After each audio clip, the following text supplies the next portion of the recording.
अब इसका जो दूसरा भाग है वह है हिंदी साहित्य का इतिहास। हिंदी साहित्य का इतिहास, या तो भाषा का इतिहास हो गया।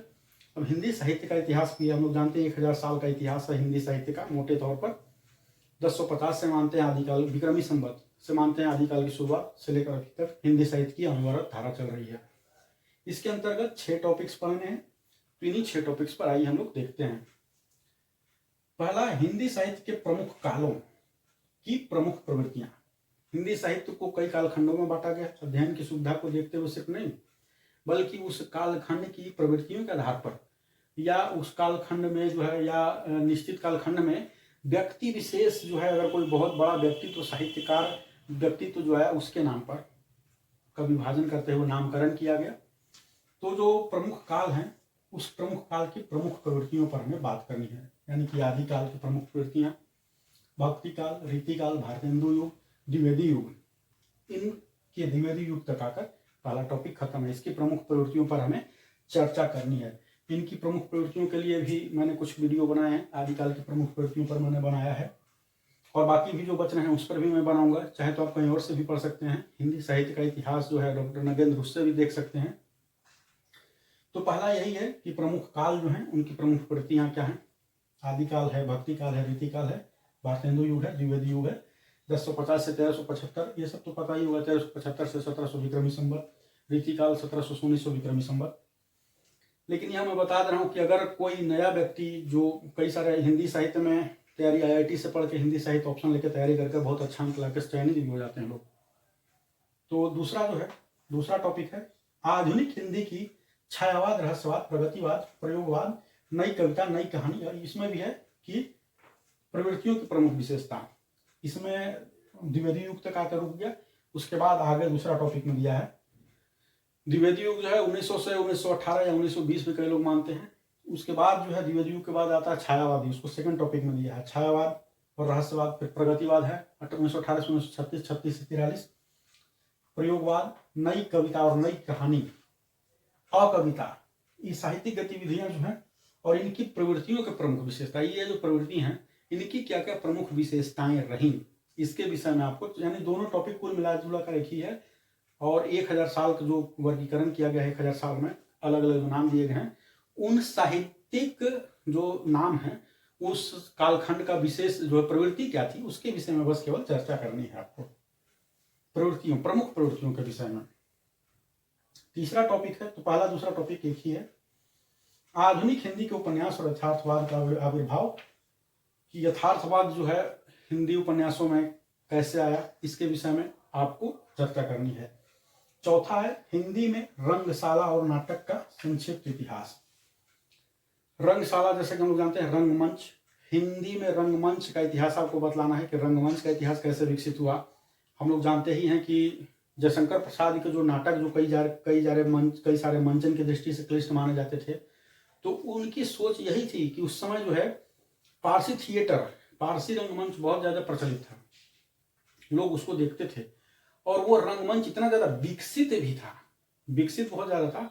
तो उस पारसी रंगमंच के बनिस्पत जो है जयशंकर प्रसाद हिंदी के रंगमंच का विकास करना चाहते थे। तो इन्हीं पड़ावों का आपको दिखलाना है कि हिंदी में जो है रंगमंच, रंगशाला या रंगमंच जो है, रंगमंच यानी वह स्थान जहां नाटक का मंचन किया जाता है, हिंदी में रंगमंच का जो है विकास कैसे कैसे हुआ, इसके विषय में आपको चर्चा करनी है। कई सारे थिएटर शुरू से लेकर भारतेंदु युग से लेकर आपको अभी तक कर ले जाकर दिखला देना है। दिल्ली में अभी कई सारे जो हैं थिएटर ग्रुप हैं, नाटक ग्रुप हैं, तो रंगमंच वगैरह उन्होंने कैसे क्या किया और कई सारे जो कई प्रयोग किए उसके विषय में आपको बतलाना है। और नाटक का संक्षिप्त इतिहास, नाटक में वही भारतेंदु युग से शुरू करके आपको अभी तक का दिखला देना है। नाटक में भारतेंदु को मानक माना जाता है और कई बार प्रसाद को ही मुख्यतः मानक माना जाता है। तो प्रसाद से शुरू करना है, प्रसाद पूर्व नाटक, प्रसाद युगीन नाटक, प्रसाद उत्तर नाटक और वर्तमान के नाटक, ऐसे करके आपको नाटक का संक्षिप्त इतिहास बतला देना है। प्रसाद पूर्व नाटक में वही भारतेंदु वगैरह आएंगे, उससे भी पहले जो है 2-3 नाटक लिखे गए थे। स्वयं प्रसाद भारतेंदु अपने पिता का जिक्र करते हैं कि इन्होंने एक नाटक जो है यह लिखा था।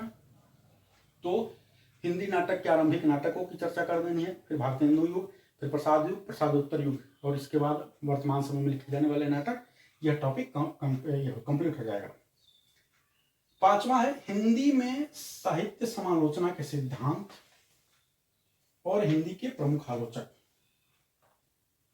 हिंदी में जो है समालोचना या आलोचना, आलोचना, आलुच लुच इसमें लगा हुआ है प्रत्यय, जिसका अर्थ होता है अच्छे से देखना, ये सब आप जानते ही होंगे। तो हिंदी में साहित्य समालोचना के कौन कौन से सिद्धांत प्रचलित हैं? प्रमुख रूप से 4 सिद्धांत प्रचलित हैं हिंदी में साहित्य समालोचना अथवा आलोचना के 4 सिद्धांत प्रचलित हैं। और प्रमुख आलोचकों के विषय में, उनकी आलोचना शैली एवं आलोचकीय कार्य के विषय में आपको जानना है।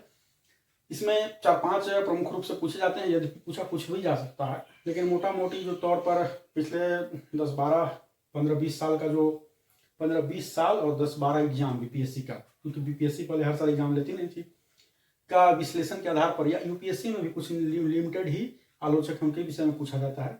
तो हम लोग देखते हैं कि रामविलास शर्मा, नामवर सिंह, और सबसे अधिक संभावना किसकी? आचार्य रामचंद्र शुक्ल और हजारी प्रसाद द्विवेदी। ये 4 आप कर लेंगे तो आप सेफ हैं प्रमुख आलोचक में, हिंदी के प्रमुख आलोचक।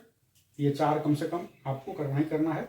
2 मार्क्सवादी आलोचक हैं, एक तेन के विधेयवाद से प्रभावित हैं, और जो हजारी प्रसाद द्विवेदी हैं भारतीय परंपरा का जो है परंपरावादी आलोचक इस तरह से मान सकते हैं।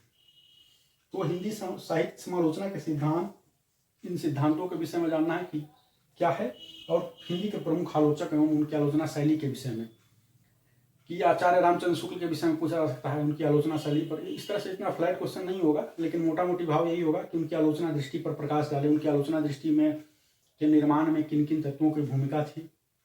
हजारी प्रसाद द्विवेदी और आचार्य रामचंद्र शुक्ल का तुलनात्मक भी किया जा सकता है, क्योंकि दोनों जो है, हजारी प्रसाद द्विवेदी की जो आलोचकीय दृष्टि है और आलोचना कर्म है, वह आचार्य रामचंद्र शुक्ल के आलोचना कर्म से टकराते हुए ही आगे बढ़ती है।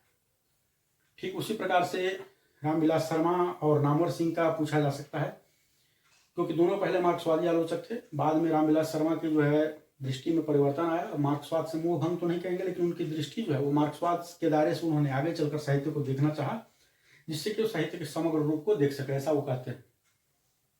तो यह टॉपिक है। 6ठा है हिंदी में साहित्यिक विधाओं का उद्भव और विकास। ये थोड़ा लंबा लेंदी टॉपिक है, और यदि परीक्षा में इस तरह का सवाल इस पर आए इस टॉपिक से संबंधित, तो मेरे विचार से उसको छोड़ देना ही सही है, क्योंकि काफी लंबा उत्तर हो जाता है। और अगर आपने उसको अच्छे से नोट्स बनाकर कंसाइज ढंग में, वेल प्रोपोर्शनेट ढंग में रखा है, तभी वहां लिखिए, क्योंकि ऐसा ना हो कि एक इसमें क्या टॉपिक है हम बता देंगे। पहले टॉपिक देख लेते हैं, साहित्यिक विधाओं का, हिंदी साहित्य में साहित्यिक विधाओं का उद्भव और विकास। इनके नाटक तो हमने पहले ही देख लिया है। इसके अंतर्गत कहानी आएगा, यानी हिंदी कहानी का विकास, हिंदी उपन्यास का विकास, और अन्य गद्य विधाएं जो हैं उनका विकास आपको दिखलाना है। इसमें जैसे कि हिंदी कहानी का विकास हो जाएगा, या हिंदी उपन्यास का विकास। तो आपसे प्रश्न आ जाएगा हिंदी उपन्यास, इसके अंतर्गत कई जो 5-6 टॉपिक आएंगे, उसमें से एक टॉपिक उठाकर पूछ दिया, हिंदी उपन्यास के विकास पर प्रकाश डाले। यद्यपि सवाल इतना फ्लैट नहीं आएगा, लेकिन वहां फिर से वही बोलूंगा, भाव यही होगा। तो ये देखने में एक लाइन का सवाल लग रहा है, फ्लैट में पूछ रहा हूं, फिर भी एक ही लाइन का लग रहा है, लेकिन यह बहुत ज्यादा विस्तृत है। हिंदी उपन्यास का विकास में आपको पहले फिर दिखाना होगा हिंदी का पहला उपन्यास कौन है, कौन से आलोचक हिंदी का पहला उपन्यास किसे मानते हैं उपन्यास के, और आपको भी 2-3 लाइन में अपना मत देना होगा कि आप किसको मानते हैं उपन्यासिक तत्व। इसमें ये पाया जाता है आचार्य रामचंद्र शुक्ल किसको मानते हैं, ये आचार्य रामचंद्र शुक्ल जो हैं संभवतः परीक्षा गुरु को हिंदी का पहला उपन्यास मानते हैं। अलग अलग आलोचकों ने अलग अलग माना है। हजारी प्रसाद द्विवेदी जो है चंद्रकांता को मानते हैं। तो पहले आपको हिंदी साहित्य का जो पहला उपन्यास कौन है वो बताना होगा प्रारंभिक। फिर जो है आपको प्रेमचंद पूर्व जो है इसको बांट कर देखना होगा, बांट कर ही तो हिंदी साहित्य हिंदी उपन्यास का विकास आप बता पाएंगे। तो प्रेमचंद पूर्व युगीन उपन्यास, तो प्रमुख उपन्यासकार कौन कौन से थे, प्रमुख उपन्यास कौन कौन से थे, और उस दौर में माफ कीजिएगा जो उपन्यास लिखे जा रहे थे उसकी विषय वस्तु क्या थी। केवल एक भाग अगर ये प्रेमचंद पूर्व ही लिखेंगे तो बहुत ज्यादा हो जाएगा। सामाजिक उपन्यास लिखे जा रहे थे, राजनीतिक लिखे जा रहे थे कि नहीं लिखे जा रहे थे, इस तरह से आपको दिखलाते हुए करेंगे तो यह बहुत लेंदी टॉपिक है।